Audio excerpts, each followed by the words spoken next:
Range के अंदर ही कामकाज करते हुए दिखाई पड़े। हालांकि जो रेंज है वो मिड कैप स्मॉल कैप में बहुत ज्यादा नहीं थी, वहां पर ठीक ठाक खरीदारी का ही माहौल बना हुआ है। लेकिन निफ्टी बैंक आज डे लो के आसपास बंद हुआ। जिन सेक्टर में अब तक तेजी थी, चाहे बैंक्स हो, एनबीएफसी हो, मेटल हो, वहां पे कुछ हद तक प्रॉफिट टेकिंग आते हुए दिखाई पड़ी और डिफेंसिव आ गया है, जैसे कि फार्मा में बाइंग आई, आईटी में बाइंग थी।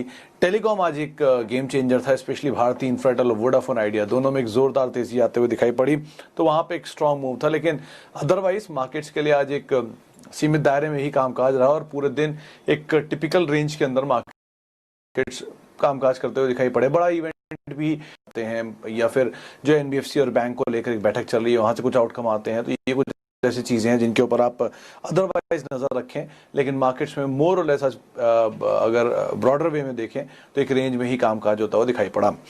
चलिए अब हम शुरुआत करेंगे सवाल जवाब के सिलसिले को लेकर। और जो पहला सवाल आया है वो है आईसीआईसीआई बैंक को लेकर सौरभ धवन जी का। सौरभ जी, आईसीआईसीआई बैंक 396, ये बैंक्स को लेकर सवाल है और मोरेटोरियम को लेकर। मोरेटोरियम का अगर एक्सटेंशन नहीं होता है तो पॉजिटिव है बैंक्स के लिए, पहली चीज। दूसरी चीज, अभी तक कोई फैसला आया नहीं है। फैसला जो है 10 तारीख तक इस चीज को लेकर वेट करें। वैसे आईसीआईसीआई बैंक एक अगर ट्रिगर्स के लिहाज से छोड़ भी दें तो भी एक अच्छा बैंक है, आपको इसमें चिंता करने की जरूरत नहीं है लंबी अवधि लिहाज से। हरीश साहू का सवाल है वेंकीज को लेकर। 1715 रुपए के दाम पर खरीदारी है, 145 शेयर है। वेंकीज वेंकटेश्वर हैचरीज के नाम से इसका नाम पुराना नाम होता था। पूना बेस्ड कंपनी है और हैचरीज में इंडिया की एक सबसे मानी जानी कंपनीज है, कंपनी में से एक है। कंपनी एग्स में है, बॉयलर्स में है, रेडीमेड चिकन में है, readymade ready to eat food के अंदर है, इनकी खुद की रेस्टोरेंट आउटलेट्स भी हैं कई सारे। स्टॉक प्राइसेस चले हैं क्योंकि जो बयान आए थे रिसेंटली गोदरेज एग्रोवेट के मैनेजमेंट की तरफ से कि जो एग कंजम्पशन है या चिकन कंजम्पशन है वो प्री कोविड लेवल्स के आसपास आ चुका है, 80% के आसपास वहां आ भी गया है, तो शायद उसका इंपैक्ट है, इसलिए आज तेजी देखने को मिली। आपकी हायर लेवल पे खरीदारी है, आप बने रह सकते हैं, ऐसी कोई दिक्कत नहीं है। कंपनी ठीक ठाक है, लेकिन लोअर लेवल पे आपको मिले तो ज्यादा बेहतर विकल्प होता।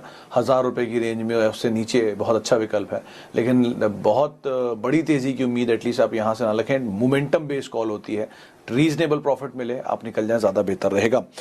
एक सवाल और एसबीआई को लेकर आया है, इनका सवाल है रति रंजन साहू जी का। एसबीआई में वैसे तो कोई दिक्कत नहीं है, लंबी अवधि के लिहाज से ठीक ठाक स्टॉक है, लेकिन थोड़ा स्लो मूवर है, समय लेता है और समय के लिहाज से ही आपको इसमें अपनी रणनीति को रखना चाहिए। 210 220 की रेंज में आते ही इसमें सप्लाईज आने लग जाती हैं ऊपर के लेवल्स पे। लेकिन ठीक है, अगर आपके पास है तो आप बने रह सकते हैं। मोरेटोरियम का एक ट्रिगर जो है वो इमीडिएट ट्रिगर है, क्योंकि सबसे ज्यादा बड़ा एक्सपोजर बैंकों में एसबीआई का ही होगा, तो इस लिहाज से भी आप नजर रखें। कुछ भी फैसला पॉजिटिव साइड पर आता है तो शायद मूव आता हुआ दिखाई पड़े, उसके बाद अपनी रणनीति बना सकते हैं। इसके अलावा बातचीत एक और सवाल गौरव जी ने भेजा है एचडीएफसी बैंक को लेकर। 1142 रुपए पर 85 शेयर उन्होंने ले रखे हैं। गौरव जी, एचडीएफसी बैंक अगर आपने लॉन्ग टर्म के लिहाज से यानी लंबी अवधि के टर्म के लिहाज से लिया है तो कोई दिक्कत नहीं है, आपको घबराने की जरूरत नहीं है। किसी भाव पर नीचे मिले आप दोबारा खरीदारी करें और होल्ड कर सकते हैं। बड़ा वेल्थ क्रिएटर रहा है और आगे भी इसमें वेल्थ क्रिएट होगी, कोई ऐसी दिक्कत नहीं है।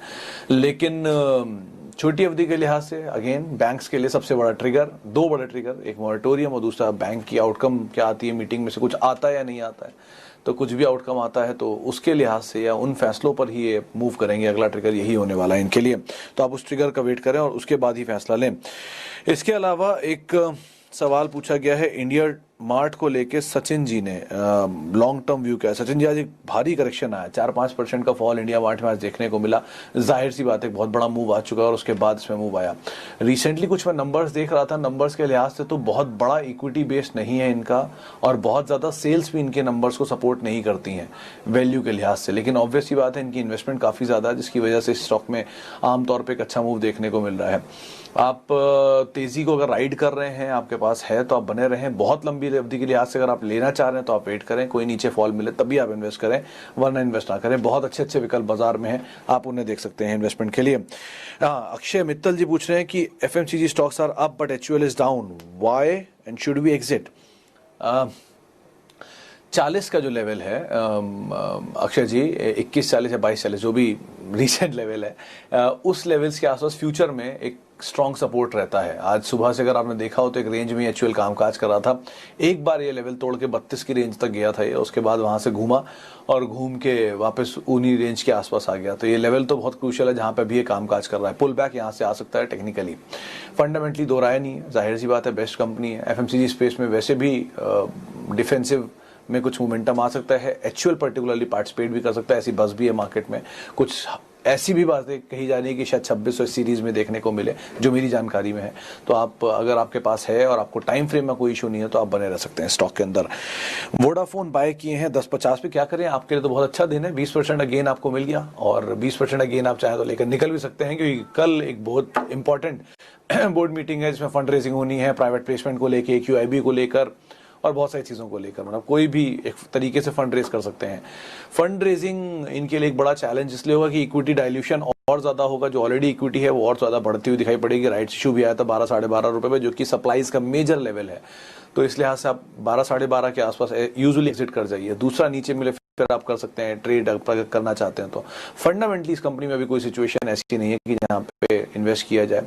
हाँ, इनके पास अच्छा मार्केट शेयर है जो कि लगातार गिर रहा है, लेकिन कोई बड़ा इन्वेस्टर आए ना, या जब तक आ ना जाए, खबरें मत सुनिए, आना जब चेंज ही करनी होगी सिचुएशन, तो अगर अच्छी कंपनी है तो 10 पे लीजिए या 20 पे लीजिए तो अच्छी रहेगी। तो पहले सिचुएशन बदल जाने दीजिए, उसके बाद इन्वेस्ट करिए। ट्रेड के लिहाज से आपने लिया तो आप प्रॉफिट में है, निकल सकते हैं। 20% गेम रीजनेबल गेन आपको भी फिलहाल हो भी रहा है। हेक्सावेयर टेक्नोलॉजीज की डीलिस्टिंग का भाव आ चुका है अमित जी, और हेक्सावेयर में आप क्या करेंगे, आप डीलिस्टिंग का भाव दे दिया, डीलिस्टिंग में आपको पार्टिसिपेट करना ही होगा। इससे बेटर आप मिड कैप आईटी में बहुत अच्छी अच्छी कंपनीज हैं, बहुत अच्छे अच्छे विकल्प हैं, आप वहाँ पे कूद जाएं, वहाँ पे इन्वेस्ट कर लें, वो ज़्यादा बेहतर है। एक नया आईपीओ आ रहा है रादर, वो भी एक अच्छी कंपनी है, आप उसको भी देख सकते हैं। तो इस तरह की कंपनी में आप स्विच करिए, वो एक ज़्यादा बेटर विकल्प हो सकता है। इसके अलावा L&T finance, too good company. L&T finance, अच्छा माफ़ कीजिएगा, 2000 शेयर है 69 के भाव पे। नहीं, कंपनी में बुराई नहीं है, ऐसा कुछ नहीं है। थोड़ा एनपीए वाला सिचुएशन बढ़कर आया था, 2 क्वार्टर के नंबर थोड़े वीक थे, लेकिन अदरवाइज आप बने रह सकते हैं। स्ट्रॉन्ग पेडिग्री कंपनी है, अच्छा एक्सपैंड कर रही है, दाम आपका ठीक ठाक है। बहुत ज़्यादा बड़े गेंस की उम्मीद एटलीस्ट आप नियर टर्म में ना लगाएं, लेकिन हाँ रीजनेबल प्रॉफिट मिले 15-20% का, तो आप निकल जाएं, वो ज़्यादा अच्छा ऑप्शन आपके लिए रहेगा। और वैसे भी आपके जो लेवल हैं थोड़े ठीक ठाक ही दिखाई पड़ रहे हैं, तो उन लेवल्स को आप रिस्पेक्ट दीजिए, उसके अकॉर्डिंग अपनी पोजीशन में बने रह सकते हैं। हर रोज़ की तरह एक सवाल फिर से यस बैंक पर, और वही एक सवाल का जवाब चिंतन शाह साहब की, यस बैंक नंबर जब तक सुधरे नहीं, 3-4 क्वार्टर तक अच्छे नंबर नहीं आए, तब तक ये लंबी अवधि का निवेश नहीं है। छोटी अवधि के लिए आप ट्रेड करना चाहते हैं करिए, इसमें कोई दो राय नहीं है। और ट्रेडर स्टॉक तो बन ही चुका है, न्यूज़ बेस मूव करता है, हो सकता है से डबल भी हो जाए, लेकिन फिर भी जब तक अच्छे नंबर नहीं आते हैं 3-4 क्वार्टर तक, तब तक इसमें पैसे मत फंसाइए, ज़्यादा बेहतर रहेगा। इसके अलावा समय का थोड़ा अभाव है, इससे जल्दी जल्दी 2-4 सवाल और ले लेते हैं। ये सवाल है सिंह साहब का, चनमीत सिंह साहब का। सिंह साहब देखिए, आपके हाथ में ज्वेल है, 100 रुपये, 200 रुपये 3 महीने, 2 महीने, 4 महीने, 6 महीने के चक्कर में आप पड़ेंगे तो शायद बहुत बड़ी वेल्थ को आप मिस कर जाएंगे। आपने बहुत अच्छी कंपनी खरीदी है, बहुत अच्छे भाव पे खरीदी है, नीचे मिले तो और लीजिएगा और इस कंपनी में बने रहिए। ये आप अपने बच्चों को दे ऐसा स्टॉक है, इसमें इतना जल्दी मत निकलिए। 3 महीने में शायद आप गेन करके भी निकल जाए 100, 200, 500 रुपये, लेकिन वो इसकी एक्चुअल वर्थ नहीं है। जिनके पास आईपीओ के हैं वो आज तक होल्ड कर रहे हैं, तो आप तो कहाँ इसको अभी बेचने में लगे हुए हैं। इसके अलावा और सवाल ले लेता हूं, एक सवाल बजाज फाइनेंस। फारूक साहब, कोई दिक्कत नहीं बजाज फाइनेंस में, नंबर में कोई प्रॉब्लम नहीं है, थोड़ा चल चुका है, 1700-1800 से चलना, दुकानें खुलेंगी, क्रोमा एंड ऑल, वैसे वैसे इनका बिजनेस भी बढ़ता हुआ दिखाई पड़ेगा। और बजाज ऑब्वियसली बात है, इनकी मेजर रेवेन्यूज का एक 30% हिस्सा जो है बजाज की गाड़ियां फाइनेंस करके लाते हैं। तो ऐसा कुछ नहीं है, धीरे धीरे धंधा खुलने दीजिए, सिचुएशन ठीक हो जाएगी। भाव थोड़ा महंगा हो गया है, अभी अगर नया लेना चाहते हैं तो मत लीजिए, नीचे में लिया हुआ है तो कोई दिक्कत नहीं है, होल्ड करिए। फंडामेंटली भी इसमें कोई दिक्कत नहीं है, लंबी अवधि के नजरिए के लिहाज से भी आप निवेश कर सकते हैं। आखिरी में एक सवाल और लेता हूं, टाटा मोटर्स को लेकर 153 रुपए के दाम पर सौरभ धवन जी पूछ रहे हैं। सौरभ जी, बहुत सडन मूव बहुत जल्दी आया है, 100 रुपए से 150 रुपए का जो भाव है बहुत जल्दी आया है, तो जाहिर सी बात है प्रॉफिट टेकिंग बनती है। डेट थोड़ा हाई है, सिचुएशन थोड़ी ऐसी ही है इनकी, नंबर्स पे सब कुछ डिपेंड करता है, नंबर थोड़े ठीक आते हैं तो आप बने, वरना आप निकल जाए, वो ज़्यादा बेहतर विकल्प यहाँ रह सकता है। माफ़ी चाहूँगा उन सभी लोगों से जिनके सवाल मैं नहीं ले पाया हूँ, समय का थोड़ा अभाव था और बहुत बहुत शुक्रिया आप सभी का हमारे साथ बने रहने के लिए। आगे आप मेरे साथ जुड़ सकते हैं, @Sumit Research मेरा ट्विटर हैंडल है, मैं वहाँ पे मौजूद रहूँगा, आप मुझसे वहाँ पर भी बात कर सकते हैं। नमस्कार। वीडियोस को देखने के लिए आप जरूर से सब्सक्राइब कर लें हमारे YouTube चैनल को। फ्रेंड्स, मिलते हैं अगले वीडियो के अंदर, जब तक के लिए गुड बाय।